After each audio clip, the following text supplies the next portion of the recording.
porque necesito saber de tecnología, lo cual ya es una manifestación de principios por nuestra parte.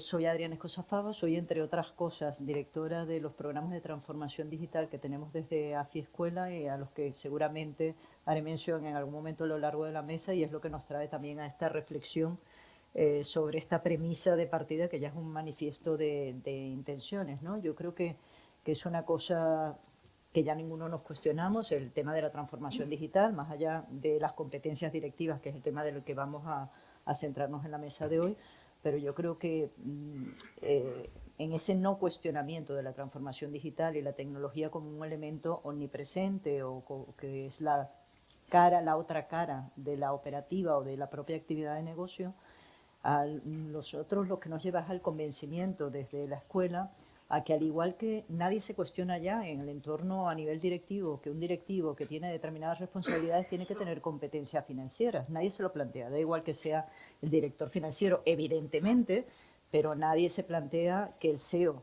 pueda no tener competencias o cultura financiera, ni que un directivo que está en actividad de tecnología pueda no tener esas competencias financieras. Pues nuestra visión es que estamos en un panorama, y lo avalan no solo nuestra visión, sino estudios de empresas como Boston Consulting Group, y ya tenemos aquí a una headhunter, luego lo presentaré, que también tienen evidencias en ese sentido, pero nuestra tesis, y por eso el compromiso con formar en esa línea, es que estamos en una situación en que la cultura de carácter tecnológico es una obligación, y que será una obligación y una necesidad también para un directivo para desarrollar su labor de manera eficiente.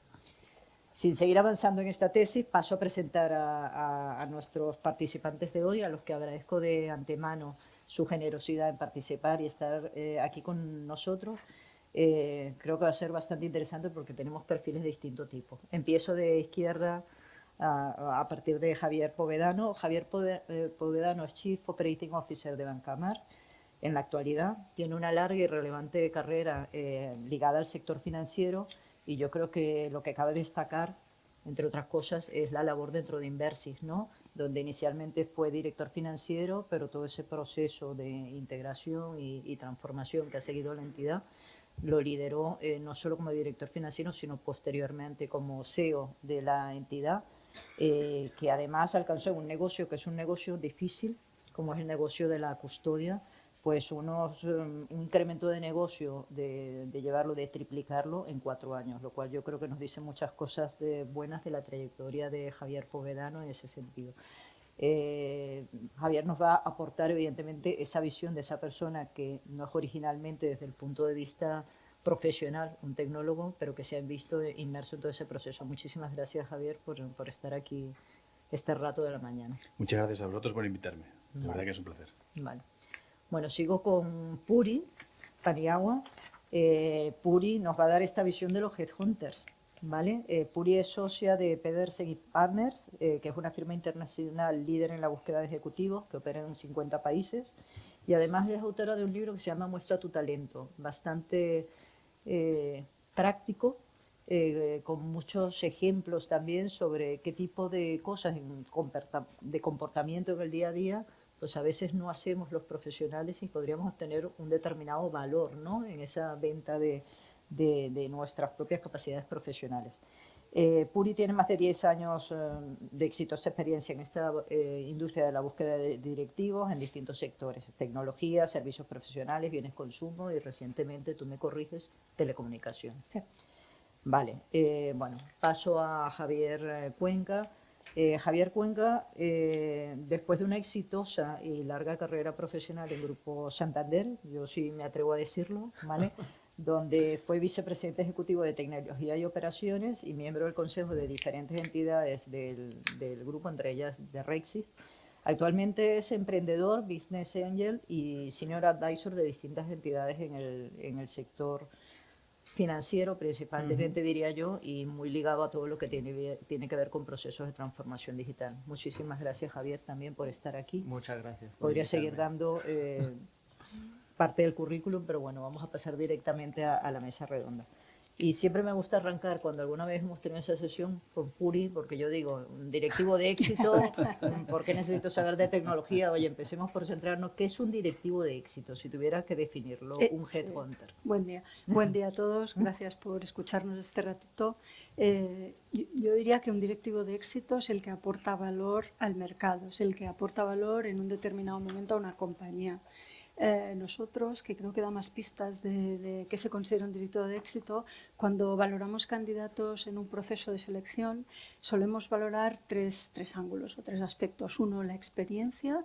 Es muy interesante que la experiencia o los roles que vaya desarrollando el directivo sean crecientes, que sean ampliando funciones, puede ser que sean más versátiles unos que otros, que hayan tenido experiencias internacionales, que hayan tenido resultados, por ejemplo, multiplicar por 3, eso es un indicativo muy importante, el resultado. Entonces, hacemos un análisis de la experiencia, luego de las competencias de liderazgo, que cada día tienen más relevancia también en los roles. Si la persona tiene la habilidad de ser un buen líder, de desarrollar equipos, de tener influencia en sus compañeros, en las nuevas organizaciones la capacidad de influencia, como son menos jerárquicas, es más importante. Si es una persona, y luego analizamos la personalidad, si la persona es estratégica, es ejecutiva, aprende rápido. Entonces, la combinación de esos tres factores nos dan la foto de qué tipo de directivo tenemos. Y uno tiene éxito cuando aporta valor de forma continuada y creciente en el mercado, diría yo. No sé si os parece.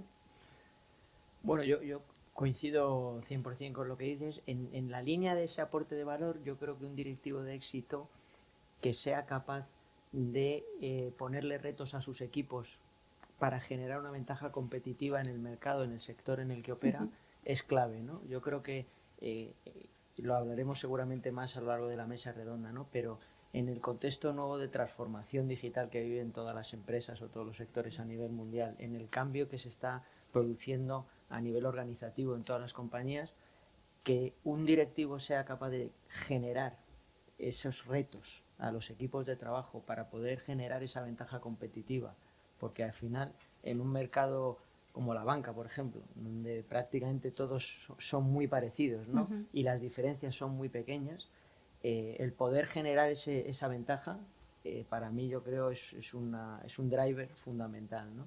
Y que ese directivo al final pueda dejar huella, ¿no? En el momento en que, por ejemplo, lo decía Adriana en la presentación, ¿no? Oye, si has conseguido multiplicar por 3 o por 4 unos resultados en 3, 4, 5 años, seguro que dejas huella, ¿no? Seguro que alguien viene por detrás y quiere intentar hacer lo mismo o mejorar, ¿no? En ese sentido yo creo que esa huella, si consigues dejar huella en esos años que estés como directivo, ¿no? En el área o en el departamento o en la empresa, ¿no? Es clave, ¿no? Sí, yo coincido con el mensaje general, coincido absolutamente. Hay que aportar valor para ser un directivo de éxito. Y en las variables que pueden influir pues, de una manera significativa, está primero el que el directivo sea capaz de definir una estrategia adecuada, que tenga una capacidad de visión de conjunto suficiente para en su área o para la compañía en su conjunto sea capaz de establecer la estrategia, con la dificultad que hoy en día tienen las entidades para definir estrategias en un mundo tremendamente cambiante, y luego sea capaz de que esa estrategia se lleve a cabo, se ejecute. La capacidad de ejecución... Es muy difícil, ¿eh? No todo el mundo sube y baja. Exacto. O sea, no todo el mundo tira las dos. Y por el camino, muchas veces, desde la estrategia hasta la ejecución, hay que transformar las cosas. Y tener esa capacidad de mover a los equipos para que se transformen las entidades para cumplir esa estrategia, pues también, en principio, desde mi punto de vista, es una clave fundamental. Sí. Yo también creo que ahora, tal como decías, que vivimos una década bumping, ¿no? De subidas, bajadas. O sea, lo que implica es que las personas tienen que ser muy ágiles, tienen que estar muy abiertas a cambiar, ¿no? Ver cuáles son los indicadores de que el mercado o el contexto competitivo está cambiando y ser ágiles para tomar decisiones y cambiar. Luego ya si encima son las decisiones adecuadas. Mencionaba, Javier, hablaba del tema de retos, de poner retos a los equipos, de este entorno cambiante y tal, ¿no? Yo creo que ya podemos tener clarísimo que uno de los retos a los que se enfrentan las organizaciones es esa necesidad de variabilidad continua, ¿no? Pero ¿qué otros diríais que son los retos que tienen esas organizaciones y en los que debe navegar un directivo actualmente? Bueno, retos yo creo que hay muchos. Vamos a lo mejor a nombrar 2, 3, 4 cada uno a lo mejor y poner un poquito sobre la mesa. Yo creo que para mí uno de los principales retos es saberse adaptar a los cambios tecnológicos que están viniendo y que van a venir y cada vez van a venir más rápido y cada vez van a ser más grandes. Yo hace unos años, cuando me reunía con mis equipos de tecnología, les decía a muchos de ellos que hoy en día es prácticamente imposible entender ni el 10-15% de la tecnología que está llegando en tu sector. Es muy difícil porque es tal la avalancha que es prácticamente imposible que tú pretendas con tus equipos estar a la última de todo, porque vas a despistarte. Tienes que centrar el foco en decidir, mira, pues vamos a trabajar en esta nueva tecnología, vamos a implementar esta nueva tecnología, vamos a ver la ventaja competitiva o los resultados que puede tener esa tecnología en función de tu negocio, de tu situación y lanzarse, porque si quieres estar un poco a todo, ¿no? Entonces, para mí una clave sería adaptarse lo más rápido que puedas y ponerle foco, ¿no? Otra que yo creo que está muy ahora de moda y creo que es fundamental, y a lo mejor seguramente Puri ahí nos puede también matizar qué buscan las compañías, yo creo que hay que evolucionar mucho el famoso modelo híbrido de teletrabajo.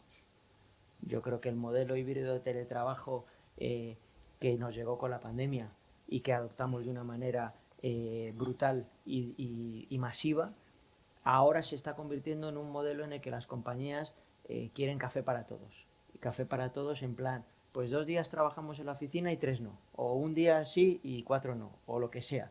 Yo creo que las compañías tienen que evolucionar, tienen que rediseñar ese modelo híbrido. No es lo mismo una persona con responsabilidades a un nivel que a otro nivel, que tenga relación con equipos de trabajo, que sea muy autónomo en su trabajo y a lo mejor puede trabajar en casa 4 días o 5 y ir una vez al mes a la oficina. Creo que en ese sentido las compañías tienen que darle una vuelta a ese modelo, customizarlo mucho más en función de los directivos, de los equipos, de las responsabilidades que tiene cada uno en la compañía. Para mí eso es un reto brutal al que nos enfrentamos en los próximos años, sobre todo porque viene una demanda de nuevas generaciones que está demandando otra forma de trabajar también. Y no solo es no ir a la oficina, ¿no? Es una relación diferente con sus compañeros, es una relación diferente con su jefe, es una manera también de meritocracia, ¿no? Y de exigencia muy diferente a lo mejor a la de hace 10, 15, 20 años, ¿no? Y bueno, y yo creo que una tercera, por comentar 3 y no enrollarme mucho, pues sería no caer en el aburrimiento. O sea, como reto interno en una organización, no caer en el aburrimiento. O sea, estar continuamente, permanentemente intentando conocer, buscar, estudiar, experimentar, ¿no? O sea, hoy en día cualquiera con Google, con Internet, pues puede encontrar lo que quiera, ¿no? Entonces, no esperar a que te lleguen las cosas, no esperar a que la compañía te diga hay que hacer este curso, hay que... No, que uno mismo sea proactivo y no caer en esa monotonía, en ese aburrimiento, en ese día a día de que te puede invadir, ¿no? en tu empresa, con tu entorno, ¿no? Yo diría parecido uno, la innovación constante o la rapidez en los cambios del panorama competitivo, que es enorme y yo creo que nunca había sido tan agresiva o yo no la había percibido tan agresiva. El hecho de que es fundamental tener visión, no sé, esta mañana leía la expansión, ¿no? y por ejemplo hablaba de la bajada de Vodafone, de resultados, etcétera. Bueno, parte de esa bajada son decisiones estratégicas que se tomaron años atrás. Es muy difícil hoy en día tener visión en un contexto y tomar las decisiones adecuadas y eso es una capacidad que no todo el mundo tiene. Y yo creo que la tercera es lidiar con las diferentes culturas, generaciones, lo que están demandando los diferentes profesionales. Yo entiendo bien lo de la conciliación, las nuevas generaciones, pero bueno, hay que tener visión a largo plazo e intentar también que los equipos estén compenetrados, que la gente entienda la cultura de la compañía. Creo que tenemos carencias a ese respecto a las generaciones que se están incorporando al mercado y que muchos de los chavales, por ejemplo, en las tecnológicas, trabajan desde casa. O sea, no entienden lo que es trabajar en equipo, ¿no? Trabajan solos, ven a su jefe una vez a la semana, cada 15 días, no ven a los compañeros. Eso hace que muchas de las capacidades soft que tendrías que desarrollar no las estás desarrollando, y a medio plazo eso va a generar un problema. O sea, cuando hemos empezado todos, que tenemos un bagaje común, algunos de aquí, o sea, el trabajar con compañeros en tu mesa, en tu sala, en la cafetería, compartir conversación, eso te hace aprender. Cuando tú estás solo en tu casa con una pantalla que pone un nombre, para empezar no tienes compromiso. Te da igual que ponga IBM, que ponga Deloitte o que ponga Pfizer, ¿no? No tienes compromiso con la compañía y no aprendes habilidades sociales que son importantísimas para triunfar a medio plazo. Esa es mi opinión. Pero bueno. Lo tengo más difícil, siendo el último. Sí, es verdad. Esto no es obligatorio, esto es una mesa, no es de que pasar. Pero yo voy a poder aportar algo. Yo creo que, aunque suene obvio, uno de los grandes retos de cualquier entidad al día de hoy sigue siendo generar rentabilidad. Bueno, eso es lo primero. Absolutamente, es decir, y más en estos entornos competitivos, globales, absolutamente cambiantes. Entonces, una vez definida efectivamente la estrategia, luego hay que generar rentabilidad. Y para generar rentabilidad hay que actuar tanto por el lado de los ingresos como por el lado de los costes y la búsqueda de eficiencia. Y luego yo creo que podemos conectar con eso, porque la tecnología puede ayudar tanto por un lado como por otro, en este reto básico y fundamental de cualquier entidad. Otro reto también, y que de alguna manera lo apuntaba yo los dos, es retener talento. ¿No? Hoy en día hay carencia de talento, especialmente en determinadas áreas. Entonces, ser capaz de retenerlo pues es un desafío muy importante para las entidades. Y por apuntar un tercer punto, todo lo que tiene que ver con la responsabilidad social corporativa, sostenibilidad. Sabéis que eso es una nueva tendencia que ha venido aquí para quedarse y que está requiriendo un esfuerzo de adaptación muy importante y que en determinados negocios implica tomar decisiones estratégicas relevantes a la hora de cómo adaptarse precisamente a esas nuevas exigencias.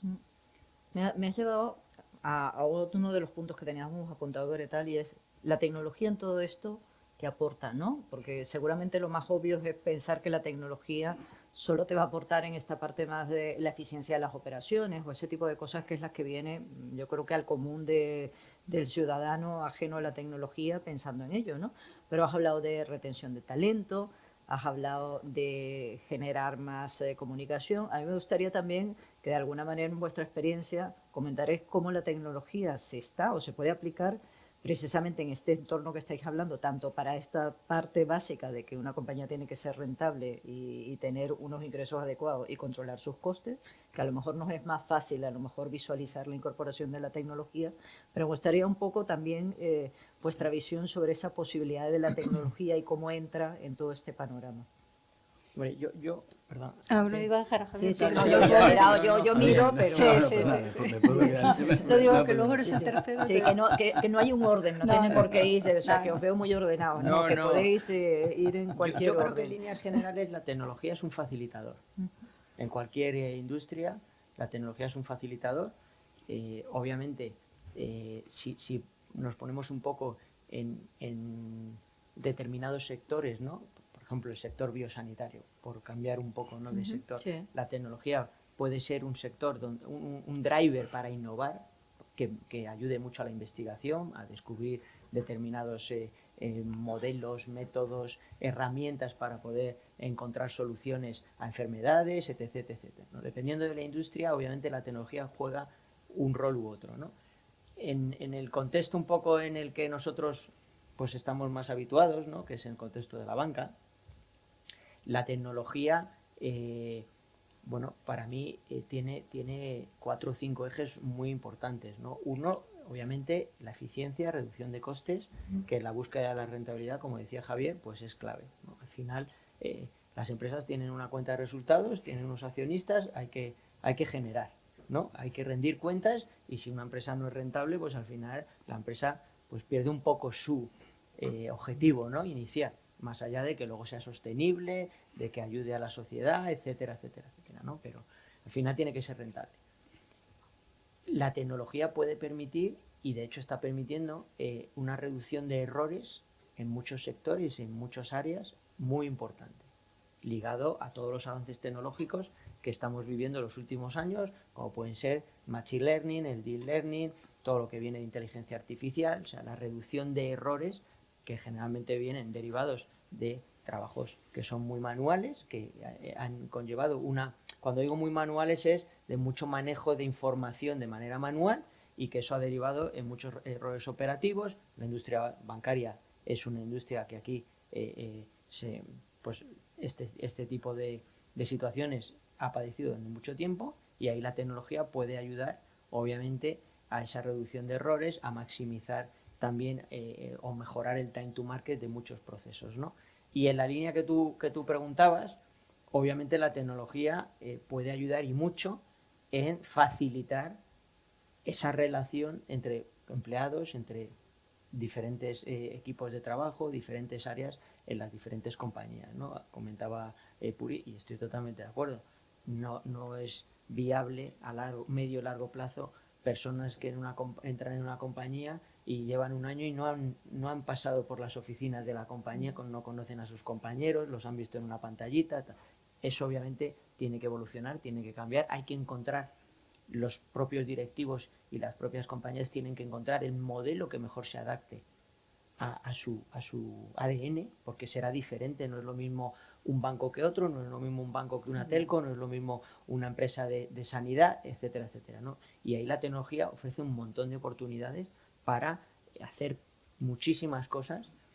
Hay que obviamente tener ganas, tener curiosidad y sobre todo querer transformar la compañía por dentro para efectivamente poder utilizar esas herramientas y poder ir poco a poco introduciendo a los empleados en el modelo nuevo que la compañía quiere implantar. Fíjate que yo también quería añadir un tema en eso, ¿no? Que incluso en áreas, por ir a la parte tecnológica, ¿no? En áreas como toda la de gestión personas, sí, recursos humanos, empieza a haber mucha incursión de la tecnología precisamente para tener, aplicando todas esas tecnologías que mencionas, pues esto, mayor conocimiento del empleado, mayor personalización de la oferta. No sé, sí, si quieres comentar algo, sí, pero... Por ejemplo, nosotros que hacemos búsqueda de directivos no tiene tanto sentido, pero en selección, las grandes compañías, corporaciones que contratan miles de personas al año, tiene todo el sentido del mundo. O sea, si tú eres capaz de generar pautas de los empleados que han entrado en los últimos 10 años, el perfil que tenían, el background que tenían de conocimiento y cuál ha sido su desempeño, pues claramente puedes ser capaz de cribar e incorporar a los que sean más adecuados para tu compañía. Tiene muchísimo sentido. Yo creo que igual en selección como en cantidad de otras áreas, ¿no? Pero desde luego yo creo que la tecnología siempre ha sido nuevos modelos de negocio, nuevos procesos o eficientar los que tienes simplificando, ¿no? Entonces, en selección yo creo que tiene mucho sentido. Es que es como antes era manual, cuando la gente hacía selección era el feeling de las personas y ahora dices, tengo estos candidatos que con este bagaje y este perfil de personalidad han tenido este desempeño, oye, yo puedo cribar mucho mejor todos los currículos que me llegan. Y yo he leído alguna cosa reciente en temas de retención de talento también, ¿no? Que es una manera también de analizar pautas comportamentales, sí, y tal, y ir en esa línea de personalización. Perdonar, pero es un tema que me apasiona, así que ya me pongo en mi plan de moderador de nuevamente. Es muy interesante. ¿Querías añadir algo? Una partícipe más. ¿Querías añadir alguna cosa, Javier, de este tema? Claro, por favor. Sí. Hemos comentado temas de que efectivamente la tecnología puede mejorar la rentabilidad. Javier comentaba pues eficiencia, reducción de gastos vía procesos más eficientes, también reducción de riesgos operativos y por tanto pues posibles quebrantos, pero también por el lado de los ingresos. Lógicamente la tecnología es una herramienta básica a la hora de mejorar la experiencia del cliente, obtener datos de sus hábitos y tendencias, con lo que ofrecerle productos mucho más específicos, nuevos canales de comunicación con el cliente más directos, todo el mundo de la publicidad digital es otra manera en la que claramente se puede potenciar la rentabilidad vía generando más ingresos. Se me está cayendo el micro. El micro me lo dejo aquí y lo voy a terminar de colocar. Otra de las vías para precisamente en que la tecnología puede aportar en esos retos es que es una herramienta de transformación, claramente.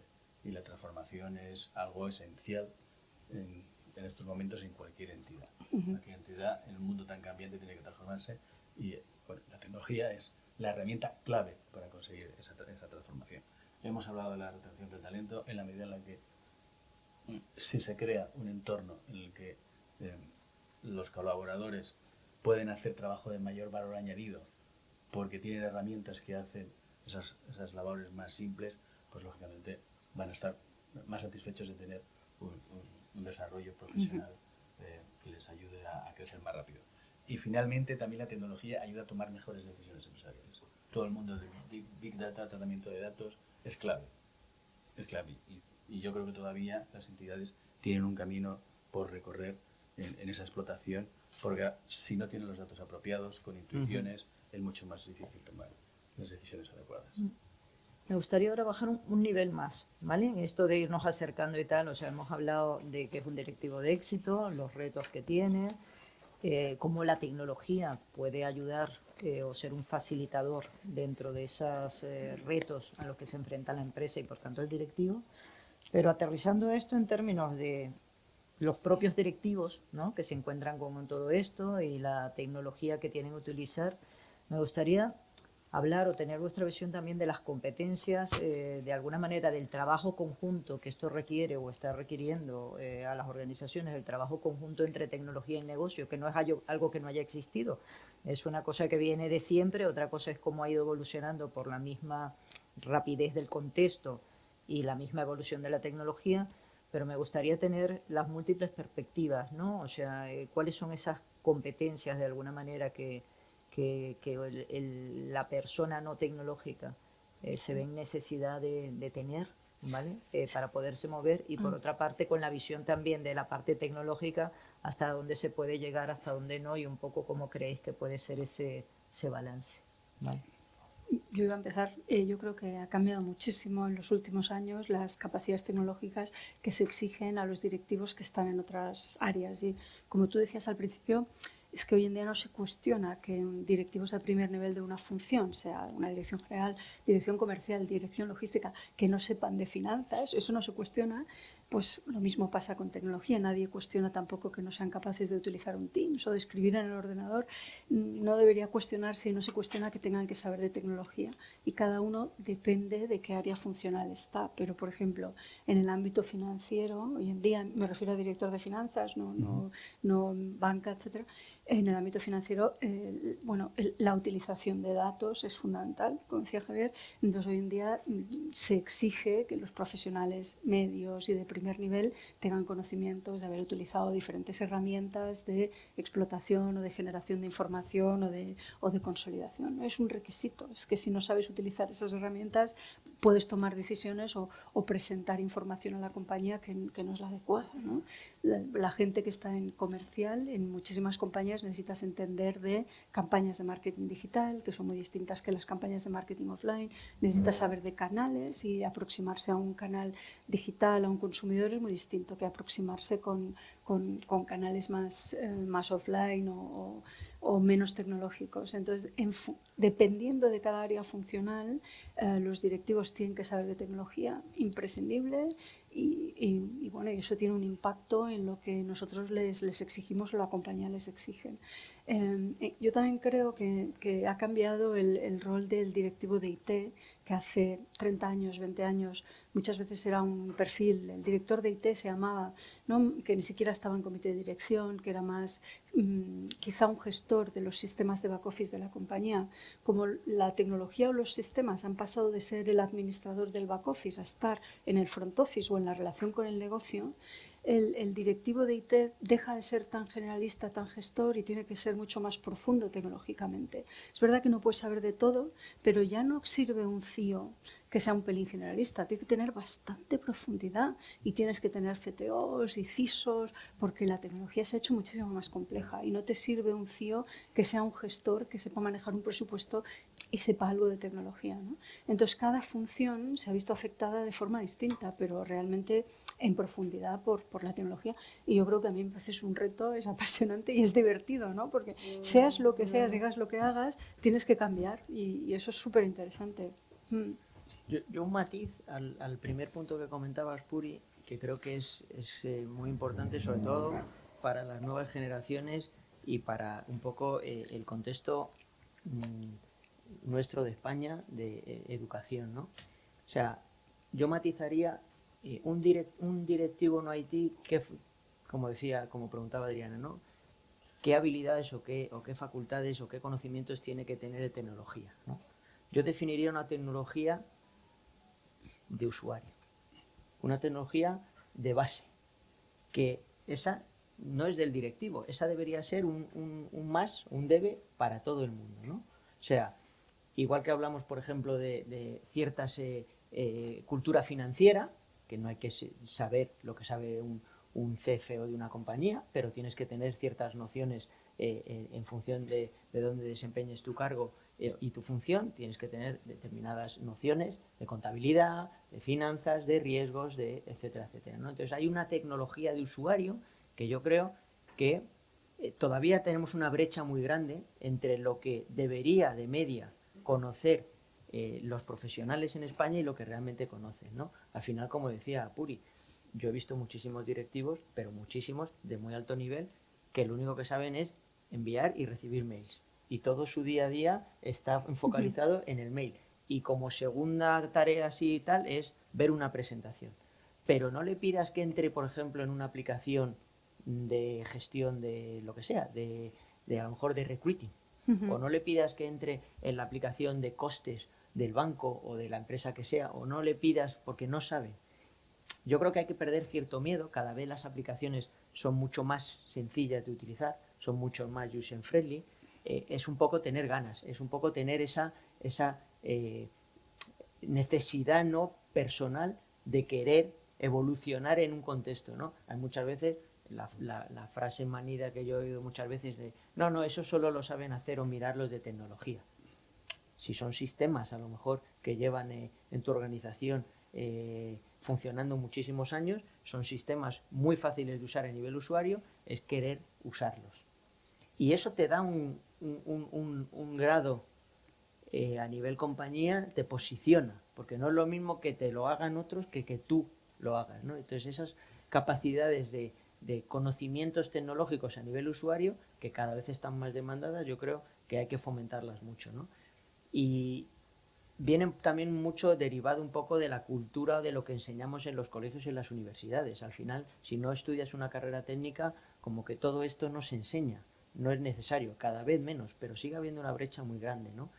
No hay, yo todavía detecto que no hay ese gusanillo por esa tecnología de usuario que puede haber en otras materias, ¿no?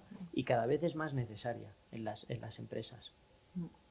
Yo he escuchado a algún directivo decir que igual que hay que saber inglés y nadie se cuestiona qué tal, que habría que saber programar.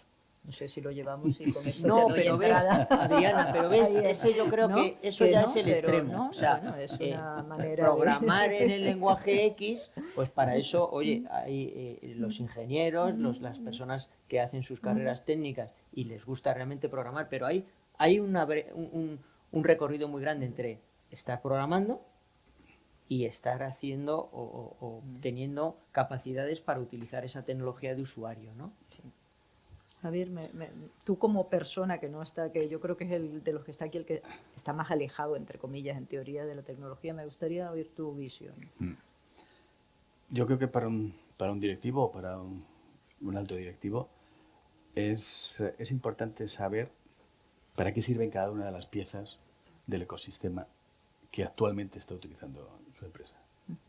Cuando digo ecosistema, pues desde la infraestructura, desde el middleware, desde las bases de datos, de los distintos aplicativos, ¿para qué sirven? Luego, de las nuevas tecnologías que todavía no están aplicando o que pueden o que se pueden empezar a aplicar, pero que ya pues ya sus directivos están hablando sobre ellas, también tiene que saber cuáles son las posibilidades que le van a aportar al negocio. Es decir, basta con entender cuáles son las funcionalidades, para qué sirve esa tecnología y luego a partir de ahí relacionar efectivamente esa funcionalidad de esa tecnología o qué funcionalidades tiene a un determinado servicio, negocio o posibilidad de reducir los costes. Tiene que saber también gestionar proyectos en términos de qué necesidades hace falta para un gran proyecto de tecnología de transformación, cuáles son los elementos básicos para poder gestionarlo. Porque necesariamente en un determinado momento, si no lo lidera, la compañía no va a ir tan rápido en ese proceso de transformación que aplique esa tecnología concreta que se haya decidido. O sea, que tiene que conocer cuáles son los mecanismos que hacen falta para liderar, empujar y desarrollar proyectos concretos dentro de un programa de transformación. Y luego también tiene que tener una visión de el entorno competitivo, las nuevas tecnologías que están saliendo, efectivamente, cómo pueden afectar a su propio negocio, a su propio entorno y cómo va a tener que reaccionar frente a ellas. Yo quería hacer un matiz. Hace, no sé, 12 años, cuando empezó la 12-14, la disrupción de las tecnologías digitales, muchos consultores se posicionaban en este famoso rol de Chief Digital Officer, llamándose persona bisagra, ¿no? Capacidad de entender la tecnología, entender el negocio. Yo creo que todos los directivos hoy en día tienen que ser bisagra, relativamente, entender la tecnología y entender negocio. O sea, es que si no, no obtienes lo mejor que puedes obtener para tu compañía. Sí, ahí hay compañías que están en esa línea moviendo a directivos puros de tecnología durante muchos años, esos CIOs que tú comentabas antes, o esos CTOs, y llevándoselos a áreas de negocio, a lo mejor 1 o 2 años, para que vean, para que tengan el enfoque del negocio, igual meter en los famosos equipos Agile, ¿no? En toda esta transformación que estamos viviendo organizativa, ¿no? Los famosos equipos Squad, etcétera, etcétera, donde hay personas de todas las áreas de las organizaciones, pero te llevas una persona de IT a negocio o te traes una persona de negocio a IT, obviamente, con funciones que no sean puras de IT porque a lo mejor no tiene capacidades, pero sí puede gestionar proyectos, como decía Javier, y cuando tú ves cómo se gestiona un proyecto en tecnología desde el negocio, te das cuenta de los problemas que hay, de las contingencias que tienes que tener preparadas, de los riesgos que puedes tener a lo largo de un proyecto de un mes o de un año o de 2 años, y esa visión desde un punto de vista compartida desde el negocio o de la tecnología, yo creo que es clave, ¿no? Y aporta mucho a las organizaciones, sobre todo porque al final también los equipos de tecnología tienen que ayudar al negocio en detectar nuevos casos de uso que esa tecnología les puede brindar, como decía un poco también Javier, ¿no? O sea, al final una persona de negocio del área de, yo qué sé, de retail o de CRM o de lo que sea, dice, bueno, sí, esta tecnología, pues sí, es la bomba, pero no tengo ni idea de cómo puedo usarla o qué me va a aportar a mí en mi negocio, qué ventaja competitiva me va a dar, qué resultados voy a hacer más clientes, voy a vender más, voy a poder hacer un mejor marketing digital. No tienen ni idea. Entonces, ahí el complemento con las personas de IT, de tecnología, yo creo que es fundamental, ¿no? En detectar esos nuevos casos de uso.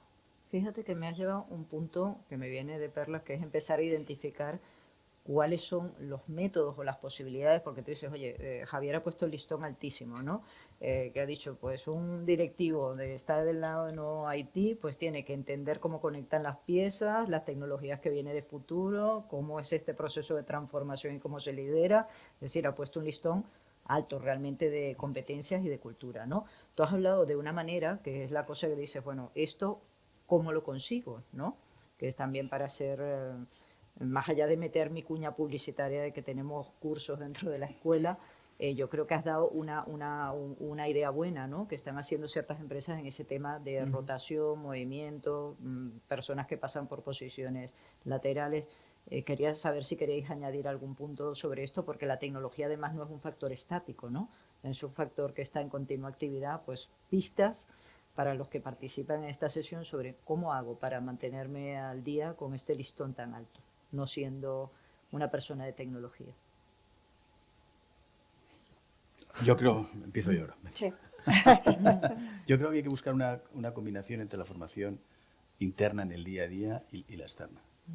Es decir, tu propia compañía te va a dar posibilidades de interaccionar pues con los expertos en proyectos.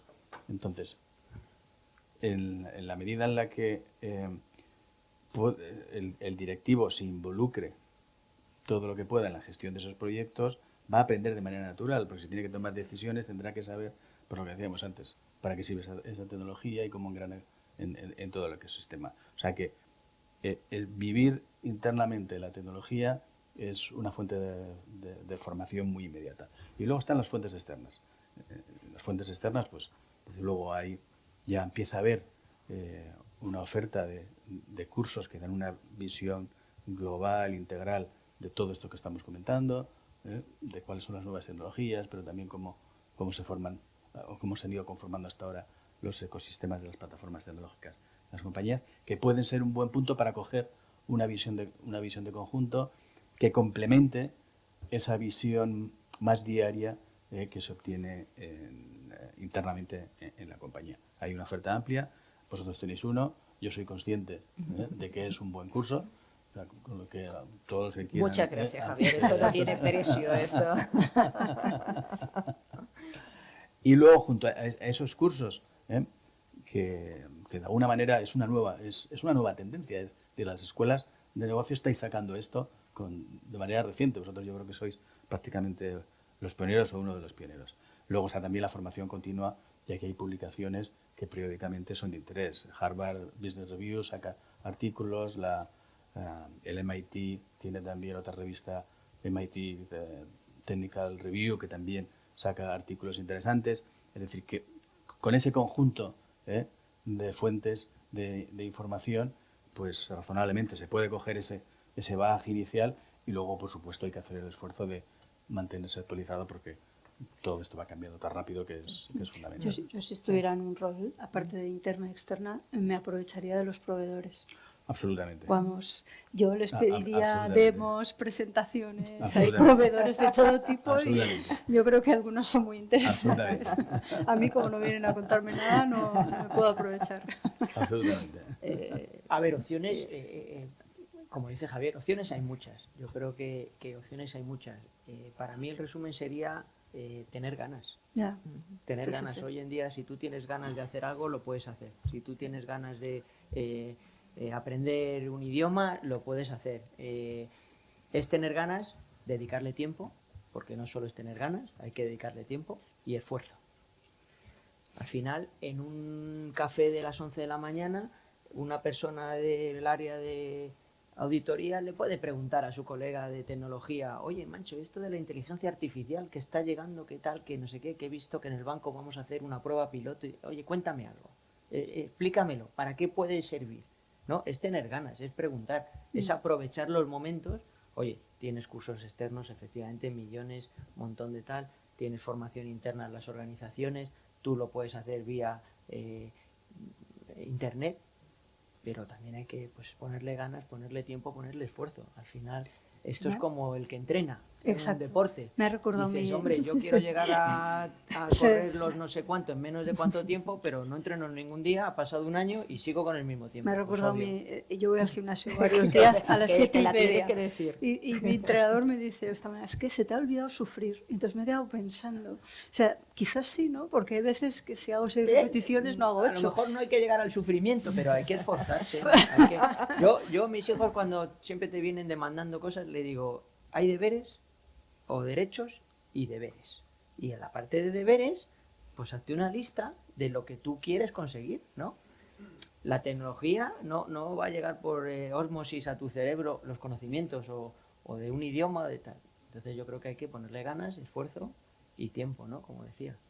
Bueno, hablemos brevemente, digo, porque me gustaría poder cubrir todas las cosas, ¿no? Pero de la transformación digital y cómo la habéis vivido, ¿no? Y yo la habéis vivido muy directamente y desde dentro, y qué cosas han funcionado y qué no han funcionado, y desde un rol que no era un rol tecnológico. Tú lo has vivido desde un rol tecnológico, y Puri, aparte de haberlo vivido, has visto lo que ha ocurrido, lo que han contado en la búsqueda de vuestros talento, clientes, que ¿no? ha sido muy interesante. Entonces me gustaría básicamente aquí que compartieras en clave personal,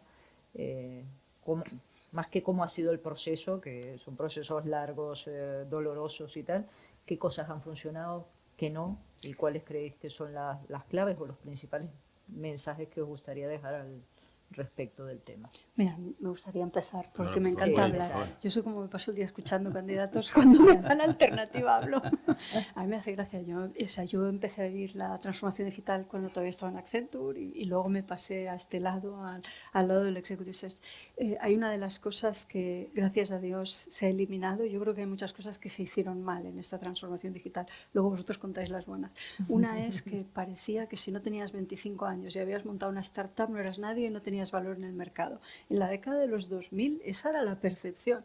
La percepción era que solo valía lo que se llamaba digital, solo valía lo nuevo, la gente joven y los startups. Bueno, gracias a Dios, uno de los cambios que ahora ya estamos viendo es que se vuelve a valorar la experiencia, el seniority, el conocimiento. Yo creo que ese ha sido un buen cambio, ¿no? Y desde el punto de vista de talento, que es el que más he vivido estos años, yo creo que el principio de la transformación digital fue una locura. La gente sabía que había herramientas y que había compañías que hacían cosas diferentes, pero nadie sabía cómo hacerlo. Y una cosa muy divertida es que se producían unos fichajes como extraterrestres, ¿no? Nos traemos de Estados Unidos a alguien que está en Google o en Facebook. ¿Qué tendrá que ver alguien que está en Facebook para hacer la transformación digital de una compañía en España, ¿no? Entonces yo creo que no sabíamos, se hacían fichajes mucho por marca, por impresionar, para parecer que éramos modernos, y hasta que no hemos entendido de qué va la transformación digital, que al final es aplicar nuevas tecnologías a todos tus procesos o crear nuevos procesos y entender de qué tecnologías, cómo vamos a hacerlo, con qué tipo de personas, no se ha asentado esa búsqueda de talento. Eso por ese lado, ¿no?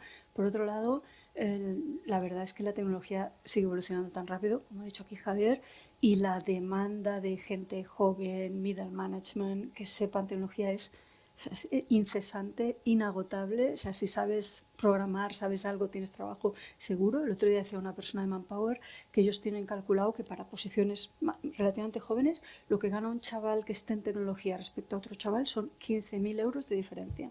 Un puesto de entrada puede ser 25.000 a 40.000 si sabes Analytics, Big Data. Entonces, para mí ese es un mensaje. Faltan en este país más de 100.000 posiciones de gente que sepa tecnología. Entonces, vamos, a mí eso me parece que es impresionante. Y en nuestro punto, que creo que somos la gente que busca directivos, ha habido muchas modas. Ha habido la moda de los datos. Ahora este año estamos en la moda de la ciberseguridad. Todo lo que suene a CISO, etcétera, es uno de los perfiles más demandados. Y ya os dejo. Yo a puntualizar o comentar un par de cosas adicionales. Como decías, cosas que se han podido hacer bien en las transformaciones. Yo creo que en las transformaciones, y no tienen por qué ser tecnológicas, del tipo que sea, tienes que intentar aprender algo de los que han ido por delante. Siempre hay alguien que va por delante tuyo. Intentar aprender en qué se ha equivocado, qué le ha ido bien.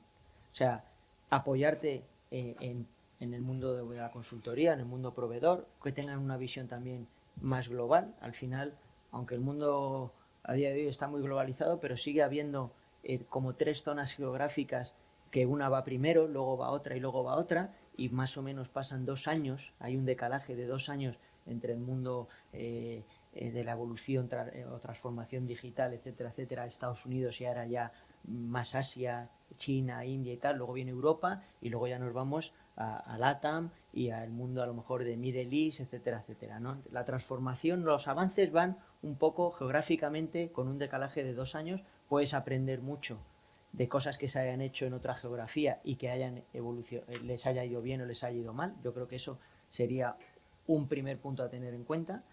Y luego ya yéndonos un poco más al plano humano, en cualquier transformación que quieras hacer en tu compañía, no puedes dejar atrás a nadie.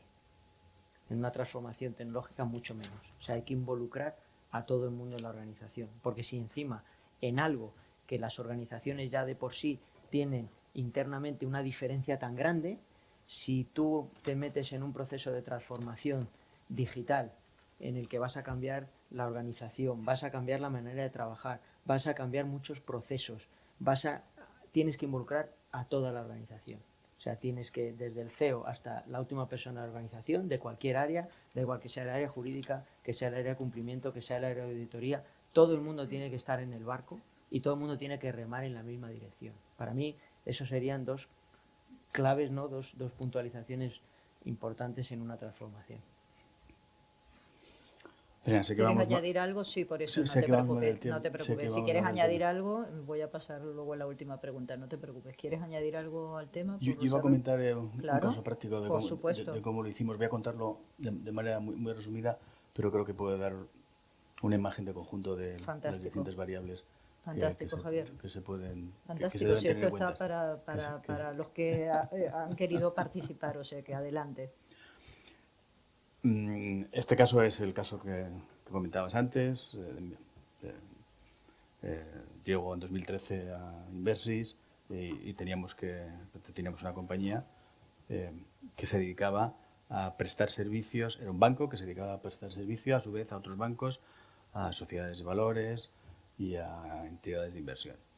De tal manera que nosotros lo que hacíamos era, en todo lo que tenía que ver con la ejecución, liquidación y valores, pues les prestábamos una parte de la cadena de servicios que ellos tenían que desarrollar internamente para poder distribuir activos financieros a sus clientes. Y competíamos con entidades mucho mayor que nosotros. Pues teníamos los custodios globales como BNP o custodios también globales nacionales como Santander, como CECA, teníamos plataformas de fondos internacionales. Entonces la única manera de competir era vía diferenciación en términos de qué productos incluíamos en nuestra oferta, que corrían por nuestros servicios y qué servicios dábamos sobre esos productos a otros bancos o a otras sociedades de valores. Cuantos más servicios les diéramos, lo que conseguíamos es que nuestros clientes fueran más eficientes porque subcontrataban con nosotros una parte que deberían hacer ellos internamente.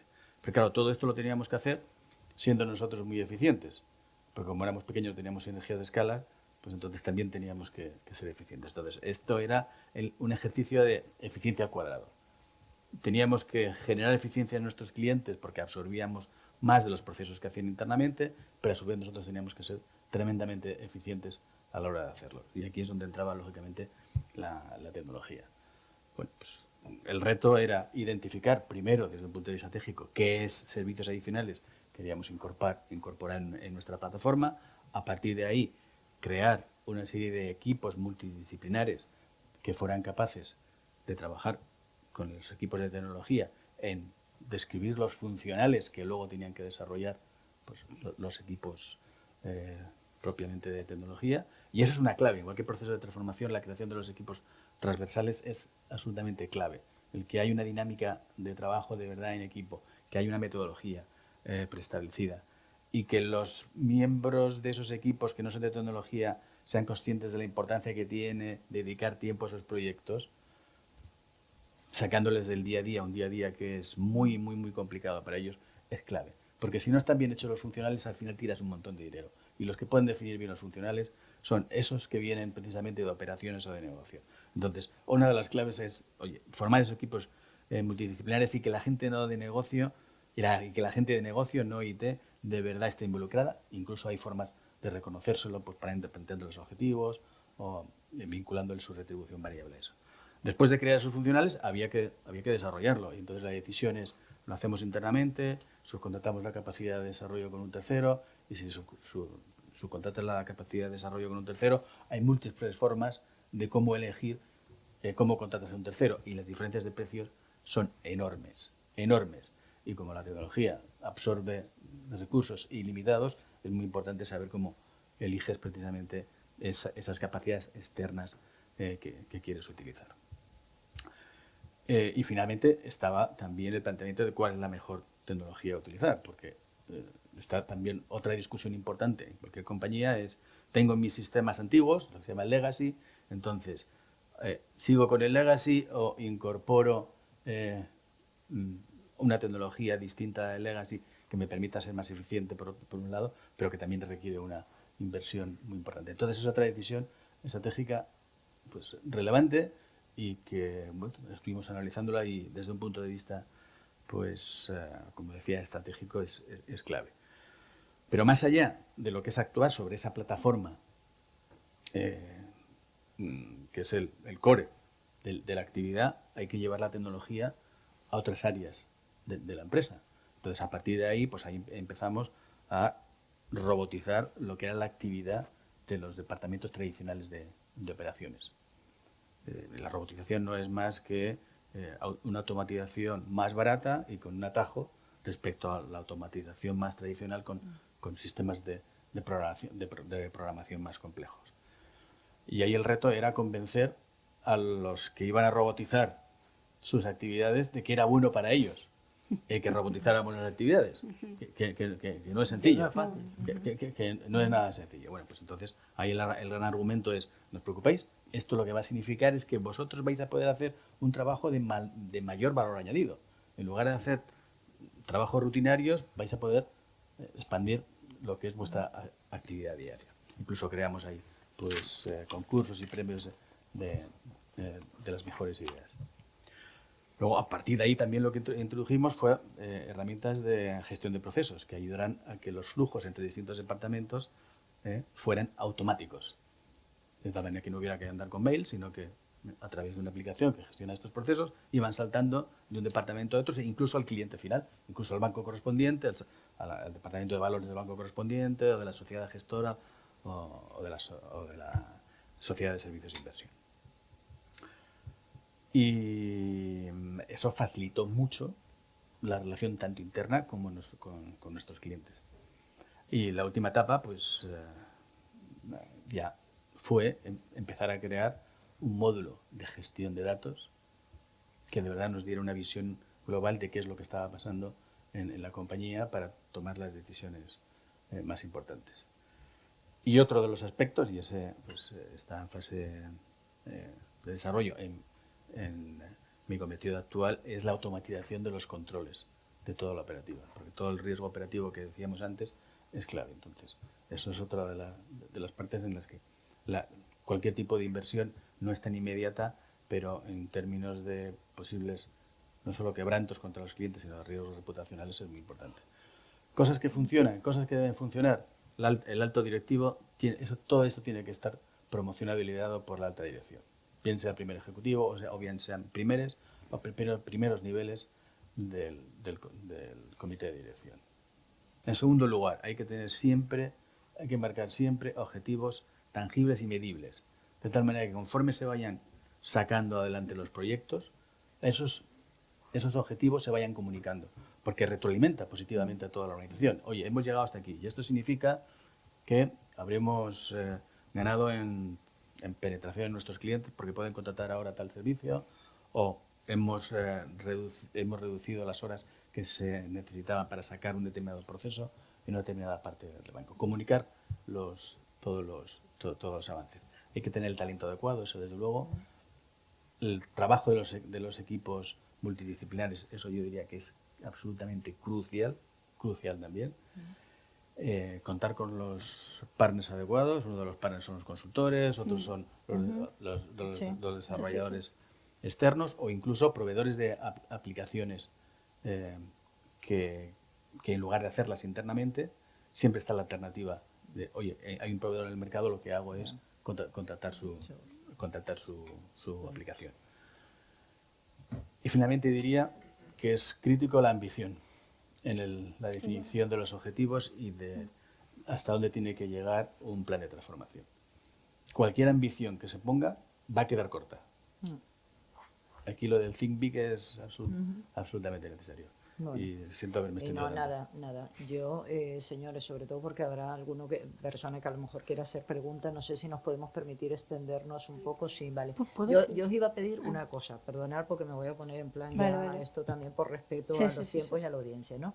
Os voy a pedir una frase de cierre, ¿vale? Okay. Una frase, no un párrafo, ¿vale? Una frase de cierre que sea básicamente el mensaje principal que queramos dejar a la audiencia con respecto a la mesa. La hemos llamado Ejecutivo de Éxito porque necesito saber de tecnología. Hemos hablado de los retos, hemos hablado de la necesidad de ese listón alto y porque esas competencias, de los retos de ese proceso de transformación, las cosas que funcionan y las cosas que no funcionan. Pero si tuvierais que dejarle, después de lo que hemos debatido, un solo mensaje clave a las personas que están aquí, ¿qué mensaje dejaría? Yo dejaría uno que no es estrictamente resumen, pero me hubiera gustado tener tiempo para comentarlo. Sorprendentemente, la tecnología, estamos todos de acuerdo que es crítica fundamental para la rentabilidad y el desarrollo del negocio, pero en los consejos de administración todavía no se refleja. Hay menos de un 10% de los SP500 que tienen un comité de tecnología y menos de un 5% tienen una persona específicamente de tecnología en el consejo. Esperemos que esto cambie, pero de momento sigue así. Yo me voy a ir a otro extremo para ir completando. Yo creo que, y como va de directivo no tecnológico, el mensaje sería no tener miedo, intentar evolucionar, aprender en el día a día. Hay muchas maneras, hay muchas formas, las hemos comentado muchas de ellas, pero esto va de que hay que poner cada uno de su parte para, en esa evolución tecnológica que estamos viviendo, pues en la medida de lo posible estar cada vez más adaptado y actualizado. Yo diría que la tecnología, tener esos conceptos básicos de tecnología y mantenerse actualizado, no solo es imprescindible, sino que es tremendamente interesante y excitante desde un punto de vista intelectual. Bueno, yo con estas frases no voy a añadir ninguna más. Creo que las frases han sido perfectas y bastante claras. Muchísimas gracias a los tres por este rato de charla. Yo doy por cerrada la mesa, pero si hay preguntas de las personas que están conectados, bien por streaming o de las personas que están en la sala, pues encantada, si os parece bien a vosotros, ¿vale? Pregunta, buenas tardes, no sé si buenos días o comido, o sea que buenos días. Muchas gracias, muy interesante, soy Virginia. Y oye, lo decías tú, Javier, tampoco hay que saber de todo, con saber un poquillo de más o menos y estar al día enterado y echarle ganas, pero sí que seguro que os encontráis un montón de directivos, probablemente no los que contratas, porque eso ya les pone muchas pilas, pero sí de los que ya están, que ahí se van a quedar muchos años, están absolutamente cerrados ya no solo a la tecnología, sino, como bien decía Javier, a usar una macro de Excel, o sea, cosas muy, muy ya básicas, ¿no? ¿Por qué creéis vosotros que pasa eso? Porque yo siempre estoy contigo, Javier, y digo, oye, sí, que esto no está complicado, esto es cuestión de echarle ganas, pero si fuera solo eso, probablemente no tendríamos esos números, ¿no? ¿Por qué creéis vosotros? Yo diría dos cosas que contesto rápido. La zona de confort es muy cómoda, ¿no? Entonces, y luego yo creo que en España nos hemos acostumbrado, los que ya tenemos muchos años, a que tú entrabas en una compañía, te desarrollaban, tú cumplías y eso era para toda la vida y te jubilaban. Ahora ya no es así. Entonces, ¿qué pasa? Que luego quiebra un banco, por ejemplo, que algunos han quebrado o los han comprado, tú sales a la calle y nadie te valora, porque resulta que no eres moderno, que no estás actualizado, que no has ido aprendiendo y ahí tienes un problema. Entonces, yo creo que cada uno tiene que tomar conciencia, y lo repito siempre, que tu valor como profesional es tu responsabilidad. Y nosotros llevábamos décadas en que tu valor como profesional lo gestionaba una mega compañía y eso ya no es así y hay que asumirlo. Hay que pasar a marca personal y no marca de compañía, por resumir lo que ha dicho Puri, ¿no? Por allá atrás, perdona. Pero la gente no lo hace. Sí, Con el miedo no es suficiente. Igual que el miedo por esa zona de confort, para en muchos casos. Probablemente también sea bueno comprender los beneficios que puedes sacar si aprendes eso. y que el camino no está complicado. Eso es, sí.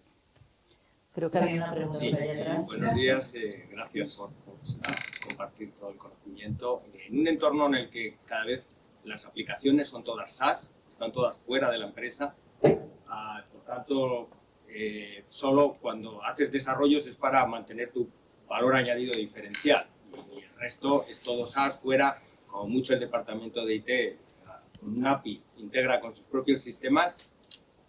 Realmente, ¿qué significa saber de tecnología? Es saber usar desde un punto de vista de negocio la tecnología que es SaaS y desarrollan otros, o hay que realmente saber de tecnología. A ver, yo un poco repito lo que comentaba antes, ¿no? Tener unos conocimientos de tecnología a nivel usuario. Las aplicaciones pueden estar fuera. Si yo soy usuario, para mí me da un poco igual. No tengo por qué saber qué está dentro, qué está fuera. Pero lo que sí tengo es que en función de mi responsabilidad, mi función en la organización, saber cómo puedo exprimir al máximo esa herramienta para ayudar a la organización y ayudar a mi entorno de equipos de trabajo, de personas que a lo mejor me reportan o tú les reportas a directivos, etcétera, etcétera. Intentar extraerle los mayores beneficios a esa tecnología para y voy a hilarlo con lo que decía Javier al principio, para rentabilizar en el área en la que estés, maximizar esa rentabilidad. Porque al final las compañías están, entre otras cosas, para generar beneficios. Entonces, eso probablemente sea lo complicado. ¿Cómo hacer eso? Bueno, pues ahí, como decía Puri, hay que salir de la zona de confort, uno tiene que poner de su parte, tiene que haber formación interna, tiene que haber formación externa, etcétera, etcétera, etcétera, ¿no? Pero intentar maximizar al máximo lo que esa tecnología, esa aplicación, esa herramienta te ofrece. Que a la larga, en el medio y largo plazo, si vas consiguiendo eso, también te aportará a ti muchos beneficios. Porque tardarás en hacer probablemente menos tu trabajo, tendrás más tiempo para ti, etcétera, etcétera, etcétera, ¿no? Desde mi punto de vista no cambia mucho el que esté dentro o fuera, ¿eh? Porque si está dentro, tendrás que ver que lo que te ofrece tu equipo de verdad es la mejor opción en cuanto a tecnología, y si está fuera, de todo lo que te ofrecen los proveedores, tendrás que efectivamente decidir qué tecnología y qué proveedor es el adecuado.